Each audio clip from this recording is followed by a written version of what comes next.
السلام علیکم ناظرین، میں ہوں کامران خان اور آپ دیکھ رہے ہیں شو نیوز۔ آپ کو بتاتے چلیں کہ سعودی عرب میں اس وقت خواتین کو امپاور کرنے کے لیے، ان کو طاقت دینے کے لیے، ان کو قومی دھارے میں شامل کرنے کے لیے بہت سے اقدامات کیے جا رہے ہیں، جس میں سب سے پہلے انہیں جو ہے ڈرائیونگ لائسنس جاری کیا گیا، انہیں محرم کے بغیر ڈرائیونگ کی اجازت ملی۔ اب ان کو جو ہے فورسز میں، میڈیکل ونگ میں، میزائل ونگ میں اور اسی طرح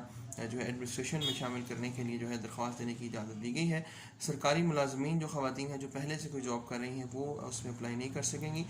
جبکہ جو 20 سال سے 40 سال کے درمیان خواتین ہیں وہ اپلائی کر سکیں گی۔ یہ بہت بڑا قدم ہے محمد بن سلمان جو ہیں ان کی جانب سے، کنگ محمد بن سلمان، کہ وہ اس وقت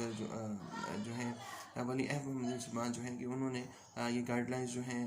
سعودی عرب کی بنائی ہیں، اور سعودی عرب اس وقت ایک بہت ہی پروگریسو کنٹری بن کر سامنے آ رہا ہے، اور جس طرح ترکی مسلمانوں کے لیے ایک ایگزمپلری قوت رکھتا ہے، طاقت رکھتا ہے، اور ایک ویژن رکھتا ہے، ایسے ہی ہمیں سعودی عرب بھی نظر آ رہا ہے، اور ہم امید کرتے ہیں کہ سعودی عرب اپنے تمام تر بحرانوں پہ قابو پاتے ہوئے ایک مضبوط ملک بن کر سامنے آئے گا۔